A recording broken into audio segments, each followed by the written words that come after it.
अब हिमाचल से भी ये बड़ी खबर आपको बता दें। हिमाचल में भी क्योंकि उपचुनाव था, वहां भी 1 लोकसभा और 3 विधानसभा की सीट पर वहां मतदान हुआ है। और हिमाचल को लेकर बड़ी जानकारी यह है कि हिमाचल में भी उपचुनाव के लिए मतदान का समय खत्म हो चुका है। ये बड़ी जानकारी आपको दे रहे हैं। अगर मंडी संसदीय क्षेत्र की बात करें तो यहाँ पर 47% से ज्यादा वोट पड़े, फतेहपुर में 54% से ज्यादा और की में 53% से ज्यादा मतदान हुआ है। जुब्बल कोटखाई की बात करें तो यहां पर 73% मतदान हुआ है। ये बड़ी जानकारी आपको हम दे रहे हैं। 1 लोकसभा और 3 विधानसभा की सीटों पर हिमाचल में ये उपचुनाव हुआ है और ये आंकड़े भी आपको बता रहे हैं। हम बता रहे हैं आपको कि कितने फीसदी कहां मतदान हुआ है। इसमें 1 लोकसभा की सीट है जबकि 3 विधानसभा की सीटों पर ये उपचुनाव हुआ है। फतेहपुर में 54% से ज्यादा, अर्की में 53% से ज्यादा। इसके अलावा जुब्बल कोटखाई की बात करें तो यहां पर 73% से ज्यादा मतदान आज हुआ है। 1 लोकसभा और 3 विधानसभा सीट पर यह मतदान हुआ है।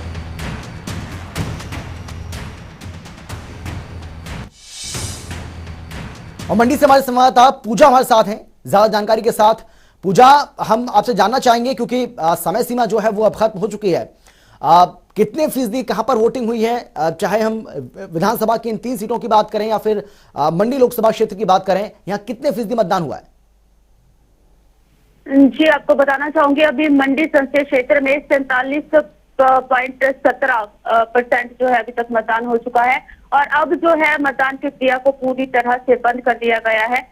जितने भी लोग अब मैं अभी मौजूद हूँ मंडी के बॉयज स्कूल में, जहाँ पर आप देख सकते हैं कि कुछ ही लोग यहाँ पर जो है मौजूद हैं। और जितने लोग अभी तक अंदर है, जिनके पास एक स्लिप दी गई है, सिर्फ वही अब अपना मतदान कर सकते हैं। बाकी लोगों को अंदर आने की बिल्कुल भी अनुमति नहीं है। और जैसे कि आपको एक बताना चाहूंगी कि जो स्पेशल 1 घंटे का टाइम दिया गया था कोरोना पीड़ितों के लिए, जो कोविड पेशेंट जो मरीज है उनको भी 1 घंटे का टाइम दिया गया था, मगर इस तरह की अभी कोई भी ऐसी संख्या जो कोविड पेशेंट है वो अभी तक यहाँ पर सामने नहीं आ पाई है। तो पूरी तरह से यहाँ पर जो मतदान केंद्र है उन्हें बंद कर दिया गया है। तो कोविड का यहाँ पे अभी तक कोई भी ऐसा मरीज नहीं है जो आकर अपनी जो है वोटिंग कर सके।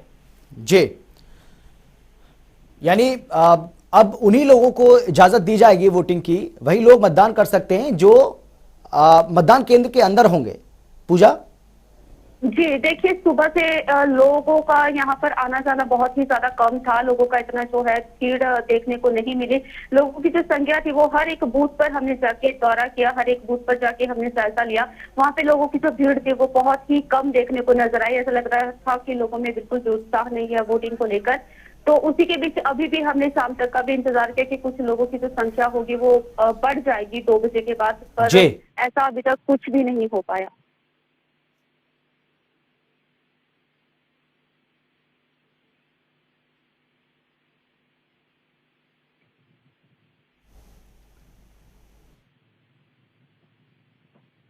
जुब्बल कोटखाई से सुरेश हमारे साथ जुड़ गए हैं, हमारे संवाददाता। सुरेश, हम आपसे भी जानना चाहेंगे, अगर हम जुब्बल कोटखाई विधानसभा क्षेत्र की बात करें तो यहां पर कितने फीसदी मतदान हुआ है आज? आपको बता दूं कि यहाँ पर जो है मतदान की प्रक्रिया जो है वो 5 बजे तक ही लगी। और उसके अलावा अगर हम बात करेंगे तो 5 बजे के बाद जो है 6 बजे तक का जो समय दिया गया था वो जो कोरोना पॉजिटिव व्यक्ति थे उनके लिए दिया गया था। और अभी तक का जो डाटा हमारे पास आया है वो 5 बजे तक का है।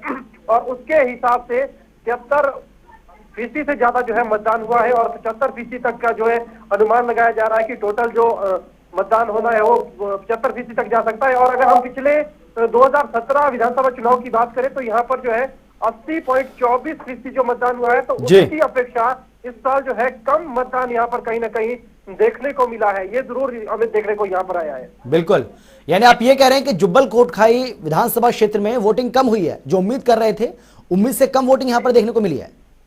जी जी बिल्कुल, यहाँ पर जो है कम, हालांकि यहाँ पर जैसा कि पहले भी हमने बताया यहाँ पर त्रिकोणीय मुकाबला था। तो ऐसे में लग रहा था कि शायद लोग अपने अपने चहेतों के लिए बाहर निकलेंगे और रुझाने का प्रयास भी जो है तीनों प्रत्याशियों ने किया है यहाँ पर। लेकिन कहीं ना कहीं असफल हुए हैं। और कहीं ना कहीं ऐसा लग रहा है कि कसमकश में थे लोग कि किसे वोट करना है किसे नहीं करना है, क्योंकि ये उपचुनाव है और उपचुनाव को लेकर जो है ऐसी कोई संजीदगी लोगों में नहीं थी। हालांकि यहाँ पर जो ये उपचुनाव बना है इसकी अपेक्षा नहीं की जा रही थी, क्योंकि यहाँ पर जो विधायक थे मौजूदा सरकार में रह रहे थे और सरकार में रहते हुए यहाँ पर काम भी हो रहे थे। और लोगों की यही अपेक्षा रहती है कि सरकार के में रहते जो विधायक रहते हैं तो 5 साल तक रहे, लेकिन आकस्मिक उनका निधन हो गया। उसके बाद अब जो उनके पुत्र थे चेतन बरागटा, पार्टी ने उन्हें 6 साल के लिए निष्कासित कर लिया।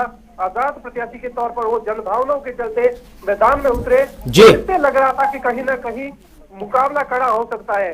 दूसरी तरफ भारतीय जनता पार्टी ने पहली बार एक महिला को यहाँ से उम्मीदवार बनाया था। इसको लेकर भी जो कहीं ना कहीं खासी रुचि थी लोगों की कि महिलाएं भी यहाँ पर ज्यादा है, वोटरों की संख्या यहाँ पर महिलाओं की ज्यादा है। तो लग रहा था कि शायद महिलाओं का खासा उत्साह रहेगा और महिलाओं को लेकर जो एक सरकारों के जो वादे रहते हैं, दावे रहते हैं, उसको भी यहाँ पर कहीं ना कहीं परखने का जो है प्रयास किया गया है। लेकिन वोटिंग जो कम हुई है उससे अंदाजा लगा पाना अभी मुश्किल है कि किस करवट ये जो वोटिंग है कहाँ बैठती है।